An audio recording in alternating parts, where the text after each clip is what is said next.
नमस्कार, आप देख रहे हैं जस्ट इंडिया। मैं हूं आपके साथ काजल ठाकुर। खबरों की शुरुआत करेंगे, उससे पहले हेडलाइंस के प्रायोजक हैं आरोग्य मास्क लगाएं, कोरोना से सुरक्षित रहें। Holy heart super speciality and trauma centre, Delhi bypass चौक, Rohtak. Oscar super speciality hospital and trauma centre, रंश किया showroom in Rohtak and Bahadurgarh. Showroom पर आइए, टेस्ट ड्राइव ले और गाड़ी बुक कराइए।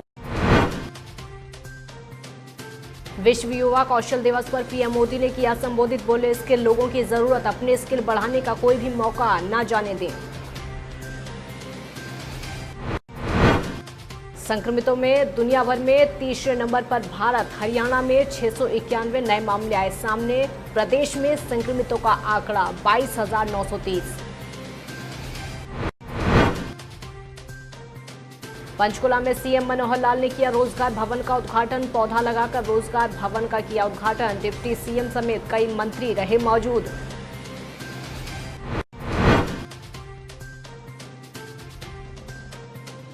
और सीबीएसई 10वीं का रिजल्ट हुआ जारी। लड़कियों ने मारी बाजी, दिल्ली से आगे निकले नोएडा के छात्र।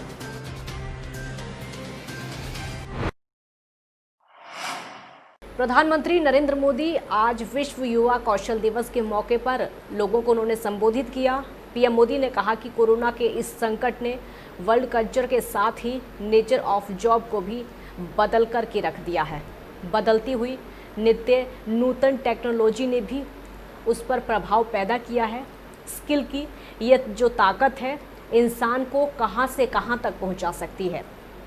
पीएम ने ये भी कहा कि साथियों, एक सफल व्यक्ति की बहुत बड़ी निशानी होती है कि वो अपने स्किल बढ़ाने का कोई भी मौका जाने ना दे। पीएम मोदी ने कहा कि स्किल के प्रति अगर आप में आकर्षण नहीं है तो कुछ नया सीखने की ललक भी नहीं है तो जीवन ठहर जाता है। एक रुकावट सी महसूस होती है। एक प्रकार से वो व्यक्ति अपने व्यक्तित्व को, अपनी पर्सनैलिटी को ही बोझ बना लेता है। अगर सबसे बड़ी कोई ताकत है तो उनकी स्किल है। उनकी स्किल एक्वायर करने की क्षमता है। साथियों, कोरोना के इस संकट ने वर्क कल्चर के साथ ही नेचर ऑफ जॉब को भी बदल करके रख दिया है। और बदलती हुई नित्य नूतन टेक्नोलॉजी ने भी उस पर प्रभाव पैदा किया है। नए वर्क कल्चर और नए नेचर ऑफ जॉब को देखते हुए हमारे युवा नई नई स्किल्स को तेजी से अपना रहे हैं। प्रदेश भर में कोरोना वायरस के मामले लगातार बढ़ते जा रहे हैं। पिछले 24 घंटों में 691 नए मरीज सामने आए। इससे संक्रमितों की संख्या 22,930 पर पहुंच गई है। पिछले 24 घंटे में 7 लोगों की मौत हो गई। गुरुग्राम, रेवाड़ी और पानीपत में 2-2, पलवल में 1 मरीज की जान गई। मरने वालों का आंकड़ा 323 हो गया। एक दिन में 453 मरीज ठीक हुए। अब तक 17,090 मरीज ठीक होकर घर लौटे हैं। 5,517 मरीज अस्पताल में भर्ती हैं। जांच में पॉजिटिव केसों की दर 6% के करीब पहुंच चुकी है। संक्रमण तेजी से बढ़ने के कारण सरकार नई प्लानिंग पर काम कर रही है। दिल्ली से सटे 4 जिलों में फिर से कर्फ्यू लगाया जा सकता है। इसके संकेत खुद प्रदेश के गृह एवं स्वास्थ्य मंत्री अनिल विज ने दिए हैं, क्योंकि गुरुग्राम, फरीदाबाद, सोनीपत और झज्जर में 67% से ज़्यादा केस हैं। ऐसे में विज का मानना है कि इन जिलों में संक्रमण रोकने का जरिया कर्फ्यू ही बचता है। इसके अलावा इन जिलों को सील किया जा सकता है। इससे दिल्ली बॉर्डर भी पूरी तरह बंद हो जाएगा। धर्मनगरी कुरुक्षेत्र में कोरोना गाइडलाइंस की आजकल धज्जियां उड़ रही हैं। ज़्यादातर लोग सोशल डिस्टेंसिंग की अवहेलना के साथ साथ मास्क नहीं पहनते हुए सड़कों पर घूमते हुए दिखाई दे रहे हैं और सड़कों पर हो रही चहल पहल आने वाले दिनों में भारी पड़ सकती है। आप खुद तस्वीरें देखिए। तस्वीरें गवाह हैं कि जिन लोगों ने मास्क नहीं पहने थे, उनसे जब पूछा गया कि क्या उनको कोरोना से डर नहीं लगता, तो जनाब ने तो शान से सिर हिला दिया और दूसरे जनाब टी शर्ट को ही मास्क का स्वरूप देने लगे।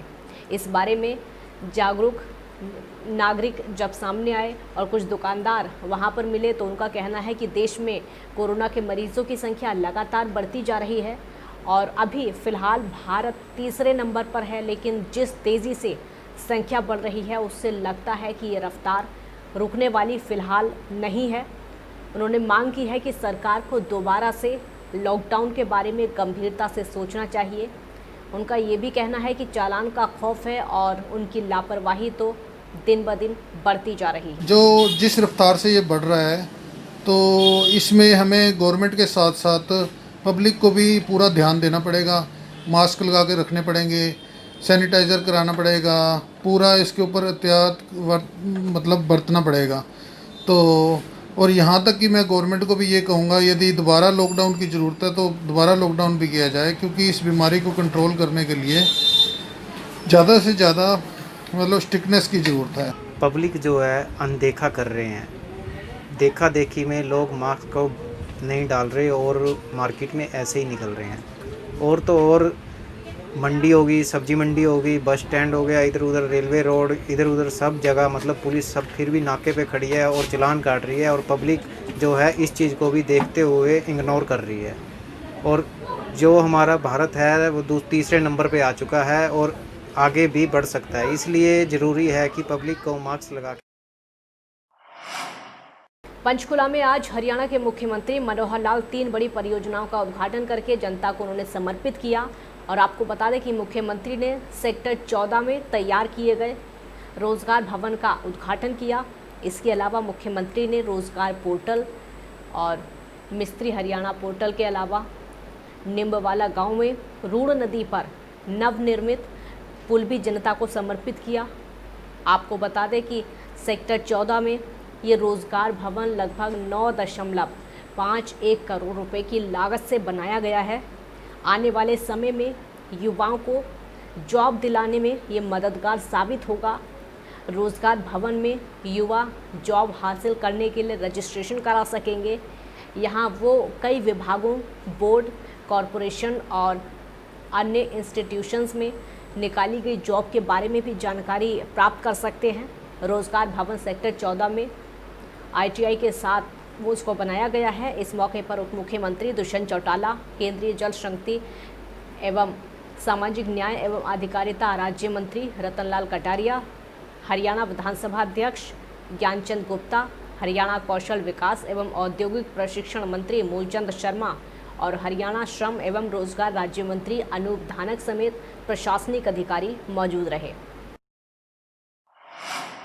आखिरकार लंबे समय के बाद central board of secondary education CBSE ने कक्षा 10 के रिजल्ट की घोषणा कर दी है। जो छात्र छात्राएं परीक्षा में शामिल हुए हैं वो आधिकारिक वेबसाइट पर जाकर अपने स्कोर देख सकते हैं और उसी के साथ रिजल्ट डिजिलॉकर और उमंग ऐप पर भी उपलब्ध होंगे। तो इस साल 91.46% छात्र पास हुए हैं, जिनमें 93.31% लड़कियां और 90.14% लड़के पास हुए हैं। अगर रीजन वाइज रिजल्ट की बात करें तो 12वीं की तरह 10वीं के रिजल्ट में भी पास प्रतिशत में त्रिवेंद्रम पहले स्थान पर रहा। CBSE रिजल्ट में इस बार लड़कों से 3.17% ज़्यादा लड़कियों का पास प्रतिशत रहा। आंकड़ों की अगर बात की जाए तो 2019 में भी लड़कियों का पास प्रतिशत लड़कों से ज़्यादा था, लेकिन तब ये अंतर इतना नहीं था जितना इस साल आया है। बीते साल 2019 में 92.45% लड़कियां और 90.14% लड़के पास हुए थे और वहीं इस साल लड़कों का जो पास प्रतिशत है बीते साल जितना ही 90.14 रहा है और वहीं लड़कियां पहले से आगे निकल गई हैं। लड़कियों का पास प्रतिशत जो निकलकर सामने आया है वो 93.31 है। साल 2019 की तुलना में इस साल पास प्रतिशत में मामूली उछाल आया है। इस साल पास प्रतिशत जो सामने आया है 0.36% बढ़ा है। तो साल 2019 की अगर बात करें तो पहले जो परीक्षा छात्रों ने दी थी उसमें 91.10% छात्र पास हुए थे। महेंद्रगढ़ में बस स्टैंड के सामने भवन निर्माण ऑल ट्रेड यूनियन और मजदूरों के साथ में साझा संघर्ष का अनिश्चितकालीन धरना तीसरे दिन भी जारी रहा। धरने पर बैठे मजदूरों ने कहा कि अभी तक किसी कर्मचारी और अधिकारी ने भवन निर्माण के साथियों की कोई सुध-बुध नहीं ली है। अगर सरकार और कर्मचारियों का यही रवैया रहा तो सभी यूनियन और मजदूर मिलकर भारी संख्या में विरोध प्रदर्शन करेंगे, भूख हड़ताल पर बैठने को मजबूर होंगे। सभी यूनियन के ज़िला अध्यक्षों की अध्यक्षता में शुरू हुआ और सभी ने अपने अपने विचार मजदूरों के सामने रखे। उन्होंने कहा कि हरियाणा सरकार और उसके कर्मचारी भवन निर्माण के मजदूरों को परेशान कर रहे हैं और सरकारी ऑफिस में बाहर प्राइवेट ऑफिस करके वहां से मजदूरों का शोषण रिश्वत लेकर कर रहे हैं। कानून के अनुसार कोई भी कर्मचारी ऑन ड्यूटी अपने समय का ऑफिस नहीं खोल सकता, लेकिन फिर भी रेवाड़ी ऑफिस के सामने बहुत से अधिकारियों के अपने खुद के ऑफिस हैं। उसके लिए सरकार जल्द से जल्द इन ऑफिस के ऊपर कार्रवाई करे। सभी ने मांग की है कि जल्द से जल्द यूनियन को बहाल किया जाए।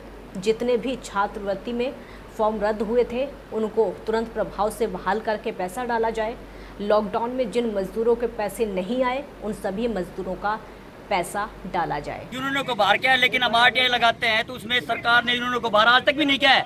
हम आरटीआई लगाते हैं तो उसमें लिखा हुआ है कि यूनियन के प्रतिनिधि इस फार्म को 90 दिन के फार्म को वेरीफाई कर सकता है, लेकिन जो अधिकारी है उन्होंने अपनी मनमर्जी से यूनियन को बाहर कर दिया है।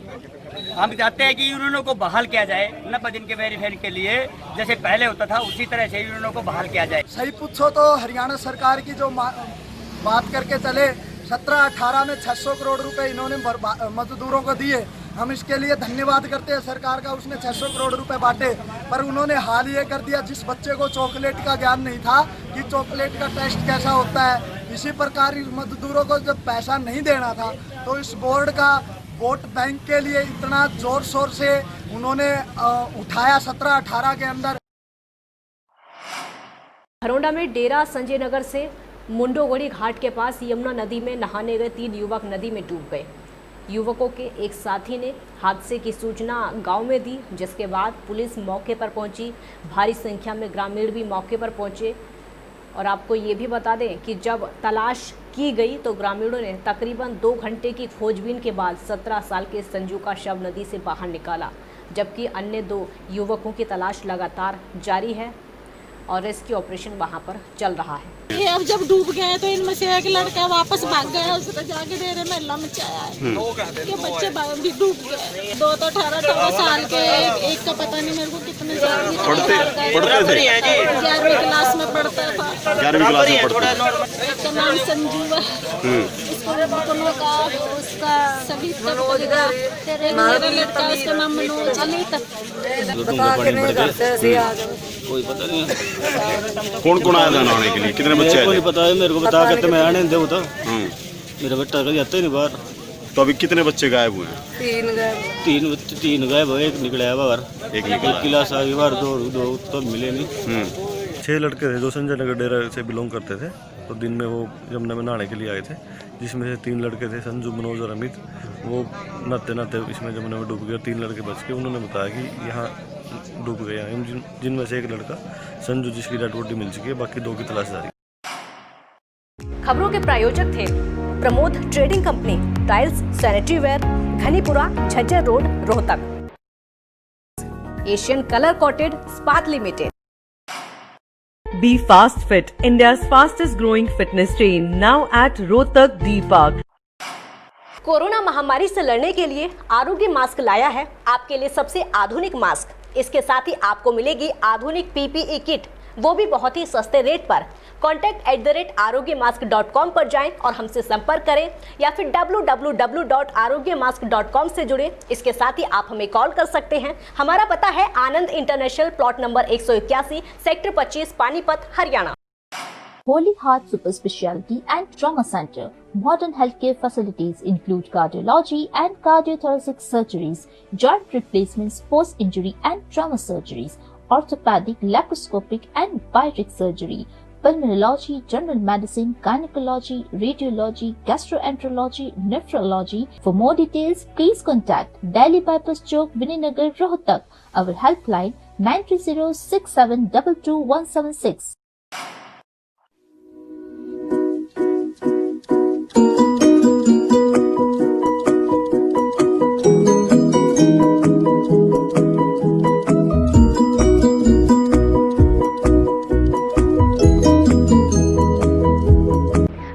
International, 7 Sheetal complex, Subhash Nagar, Rohtak.